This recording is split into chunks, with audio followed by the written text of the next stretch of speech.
नमस्कार, आप देख रहे हैं स्वराज एक्सप्रेस में हूं आपके साथ राघवेंद्र। ये वक्त है एक्सप्रेस रिपोर्टर का। चलिए आपको सीधे भोपाल लिए चलते हैं।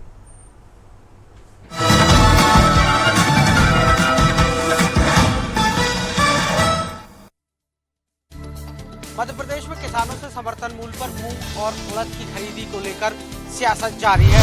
मध्य प्रदेश में सरकार द्वारा किसानों से समर्थन मूल्य पर मूंग और उड़द खरीद के निर्णय के बाद प्रदेश कांग्रेस अध्यक्ष जीतू पटवारी का कहना है कि 19 महीने में पहली बार सीएम डॉक्टर मोहन यादव संवेदनशील दिखाई दे रहे हैं। किसानों ने एकजुटता से मूंग खरीदी के लिए आवाज लगाई। सरकार ने पहले इसी मूंग को जहरीला बताया था। सीएम ने किसान संघ को भी ना कहा था। किसान संघ किसानों को धोखा देता है। सीएम को अब एहसास हुआ है कि किसान जाग गए हैं।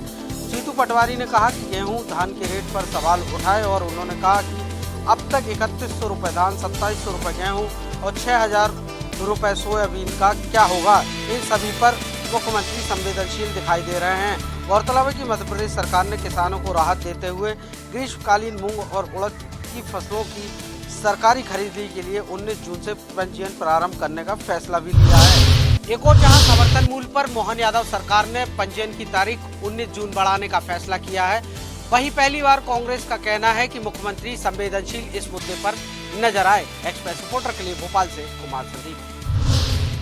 मध्य प्रदेश में किसानों से समर्थन मूल्य पर मूंग और उड़द की खरीदी को लेकर सियासत जारी है।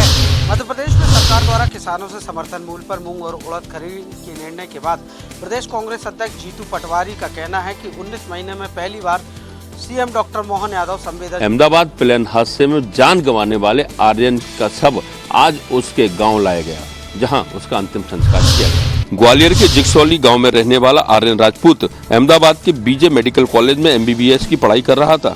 वह हादसे वाले दिन मेडिकल कॉलेज के हॉस्टल में खाना खाने पहुंचा था। इसी दौरान बिल्डिंग पर प्लेन क्रैश हो गया था, जिसमें आर्यन गंभीर रूप से घायल हुआ। उसके साथियों ने अस्पताल में एडमिट कराया, जिसके कुछ देर बाद आर्यन ने दम तोड़ दिया। देर रात आर्यन के परिवार के लोग उसका पार्थिव देह लेकर गांव पहुंचे तो पूरे गांव वासियों की आंखें नम हो गई। माता पिता बेसुध हो गए। आज सुबह आर्यन की अंतिम यात्रा जिक्सौली गांव के अलावा आसपास के गांव के लोग भी और जनप्रतिनिधि शामिल हुए, जिन्होंने नम आंखों से आर्यन को अंतिम विदाई। आर्यन के परिवार वालों के साथ साथ गाँव वालों की भी आस थी कि आर्यन एक बड़ा डॉक्टर बनकर उनके गाँव का नाम रोशन करेगा। ग्वालियर से एक्सप्रेस रिपोर्टर विनोद शर्मा। मध्य प्रदेश में किसानों से समर्थन मूल्य पर मूंग और उड़द की खरीदी को लेकर सियासत जारी है।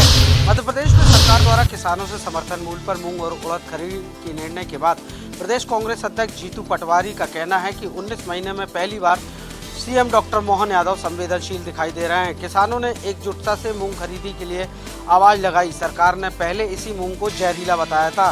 सीएम ने किसान संघ को भी ना कहा था। किसान संघ किसानों को धोखा देता है। सीएम को अब एहसास हुआ है कि किसान जाग गए हैं।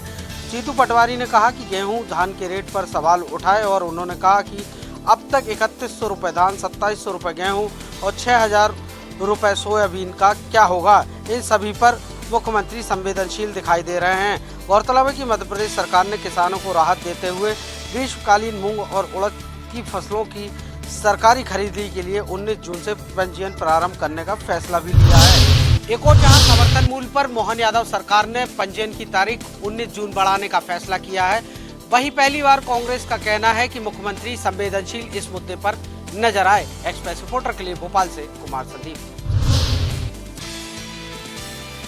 इंदौर पुलिस लगातार नशे पर वार करती हुई नजर आ रही है। आज इंदौर में 2 अलग अलग कार्रवाई में 3 आरोपियों को ड्रग्स के साथ गिरफ्तार किया गया है। इंदौर क्राइम ब्रांच ने एमडी ड्रग्स की तस्करी करने वाले 3 युवकों को गिरफ्तार किया है। आरोपियों के पास से 38 ग्राम एमडी ड्रग्स और एक्टिवा वाहन जब्त किया गया है। तीनों आरोपी कम पढ़े लिखे हैं और नशे की लत के चलते इस धंधे में उतरे हैं। क्राइम ब्रांच ने पहली कार्रवाई सूर्यदेव नगर में की है, जहाँ से 2 आरोपी नींबू उर्फ निमेश मिश्रा निवासी हुकमखेड़ी रेती मंडी और नितिन बामनिया निवासी सिल्वर हाउस कॉलोनी को गिरफ्तार किया है। दोनों आरोपियों के पास से 25 ग्राम एमडी ड्रग्स और एक एक्टिवा स्कूटर बरामद की है। प्रारंभिक पूछताछ में दोनों ने बताया कि वे खुद नशा करते हैं और नशे की लत को पूरी करने के लिए एमडी ड्रग्स खरीदकर उसे ऊंचे दामों में बेचने की फिराक में थे। वहीं दूसरी कार्रवाई पंचकुइया मुक्तिधाम के पीछे की गई है। क्राइम ब्रांच की टीम ने दबिश देकर रिंकू वैभव दामलिया निवासी प्रजापत नगर को गिरफ्तार किया है। टीम को देखकर रिंकू भागने की कोशिश करने लगा, लेकिन घेराबंदी कर उसे पकड़ लिया। तलाशी में उसके पास से 13 ग्राम एमडी ड्रग्स बरामद हुई है। उसने भी कबूला है कि वह सस्ते में ड्रग्स खरीदकर महंगे दामों में बेचता था। फिलहाल पुलिस तीनों ही आरोपियों से पूछताछ कर रही है कि वह इतनी बड़ी मात्रा में एमडी ड्रग्स कहां से लेकर आए थे। इंदौर से एक्सप्रेस रिपोर्टर विकास सिंह सोलंकी। तमाम कोशिशों के बाद भी नर्मदा और सहायक नदियों से नहीं रुक रहा है रेत का अवैध उत्खनन। रेत माफिया के द्वारा किया जा रहा है बड़े पैमाने पर रेत का स्टॉक। मानव विभाग नहीं कर पा रहा है कोई भी कार्रवाई। जबलपुर जिले की सीमा से गुजरने वाली नर्मदा और सहायक नदियों के बीच से मशीनों के द्वारा रेत का अवैध उत्खनन किया जा रहा है। अवैध कारोबारियों ने नदियों के बीच में कच्चा मार्ग बना लिया है और उसमें रेत के डंपर दौड़ रहे हैं। मशीनों से नदी के बीच से रेत निकाली जा रही है और बड़े पैमाने पर परिवहन कर रेत का स्टॉक किया जा रहा है। नदियों के आसपास टीलेनुमा स्टॉक आसानी से देखे जा सकते हैं। रेत के अवैध उत्खनन की शिकायतें करने के बावजूद भी माइनिंग विभाग के द्वारा न तो जांच की जा रही है और न ही कोई कार्रवाई। इस वजह से रेत माफिया बेखौफ होकर काम कर रहे हैं। जबलपुर जिले के आसपास से नर्मदा और लगभग 8 सहायक नदियां बहती हैं। इनसे लगातार रेत के अवैध उत्खनन से अब पर्यावरण का संकट उत्पन्न हो गया है। Arvind Dubey, access reporter, Jabalpur. आज का युवा फेसबुक और इंस्टाग्राम के जरिए अपने जज्बात यानी खुशी या गम को बयां करता है। ऐसा ही मामला हमीरपुर जनपद के राट कस्बे से सामने आया है, जहां पर 22 वर्षीय युवक ने सैड स्टोरी लगाकर फेसबुक और इंस्टाग्राम में मौत को गले लगाया है। सुबह जब घर वालों ने कमरे में झांका तो वहां एक बेजान होता शरीर पड़ा दिखा। परिवारीजन ने तुरंत युवक को नजदीकी सामुदायिक स्वास्थ्य केंद्र ले गए, जहां उसे डॉक्टरों द्वारा झांसी रेफर कर दिया गया, लेकिन युवक ने दर्द भरी जिंदगी को अलविदा कह दिया। युवक का यूं जाना परिवारीजनों को सदमे में डाल गया। युवक के परिवारीजन अगर युवक की खुशी चेहरे के पीछे उसका दुख समझ पाते तो आज युवक इतना बड़ा कदम नहीं उठाता। क्या सोशल मीडिया महज एक टाइम पास बन चुकी है या लोगों का दर्द और खुशी बयां करने का जरिया? एक्सप्रेस रिपोर्टर के लिए धर्मेंद्र महाजन, हमीरपुर। शाजापुर पुलिस को बड़ी सफलता मिली है। पिछले दिनों हुई एक किसान के साथ मारपीट और लूट की सनसनीखेज वारदात का पुलिस ने खुलासा कर दिया। 2 आरोपियों को गिरफ्तार कर लिया है और उनके कब्जे से लूट का माल भी बरामद किया गया है। घटना 4 और 5 जून की रात की है, जब शाजापुर के बज्जाड़ा गांव में 75 वर्षीय किसान भगवान सिंह राजपूत अपने खेत पर मवेशियों की रखवाली कर रहे थे।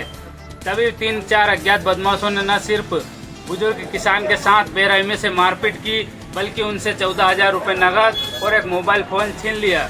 इसके बाद बदमाशों ने 2 भैंसों को भी लूट कर फरार हो गए। इस वारदात के बाद शाजापुर पुलिस अधीक्षक यशपाल सिंह राजपूत के निर्देशन में एक विशेष टीम का गठन किया गया। टीम ने लगातार दबिश दी और संदिग्धों से पूछताछ की।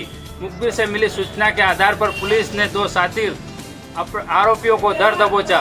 उन्होंने अपने 3 साथियों के साथ मिलकर इस वारदात को अंजाम दिया था। आरोपियों के पास से लूटी गई दोनों भैंसें बरामद कर ली है। हालांकि इस मामले में अभी 3 आरोपी फरार है, जिनकी तलाश में पुलिस लगातार दबिश दे रही है। शाजापुर पुलिस की यह कार्रवाई निश्चित तौर पर काबिले तारीफ है, जिसने न सिर्फ किसान को न्याय दिलाया बल्कि अपराधियों को यह संदेश भी दिया कि कानून की गिरफ्त से वो बच नहीं सकते। बाकी फरार आरोपियों को भी जल्द गिरफ्तार कर लिया जाएगा। शाजापुर से एक्सप्रेस रिपोर्टर ओम प्रकाश प्रजापति। पूरा यूपी भीषण गर्मी के चपेट में है। हीट वेव का अलर्ट है। हालांकि आज से मौसम बदलेगा, लेकिन उसके पहले भीषण गर्मी के चलते 34 लोगों की मौत हो चुकी है। उत्तर प्रदेश में बीते कुछ दिनों से प्रचंड गर्मी का कहर बरप रहा है। प्रचंड गर्मी ने अब तक 34 लोगों की जान ले लिया है। कानपुर, वाराणसी और लखनऊ में 7-7 लोगों की मौत हुई है। प्रयागराज में 3, हमीरपुर में भी 3, उरई में 2, कानपुर देहात में 1 और कन्नौज में 1 लोगों की मौत हो गई है। इसके साथ ही राजधानी लखनऊ समेत कई जनपदों में पारा 40 डिग्री सेल्सियस से पार चला गया है। आगरा जिसमें सबसे अग्रणी भूमिका में है। इसी बीच मौसम विभाग ने राहत की भी खबर दी है।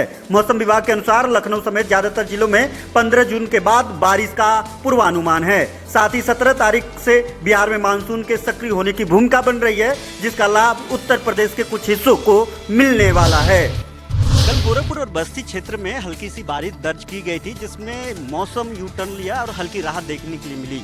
आज से अलर्ट है कि आज 45 जनपदों में उत्तर प्रदेश के बारिश का आमद हो सकती है और 19 जिलों में तो हीट वेव का अलर्ट है ही, वार्म नाइट का भी अलर्ट है। अब देखने वाली बात है कि जब मौसम में बदलेगा तो कितनी राहत जनता को मिल पाएगी। लखनऊ से एक्सप्रेस रिपोर्टर घनश्याम निशान चौरसिया।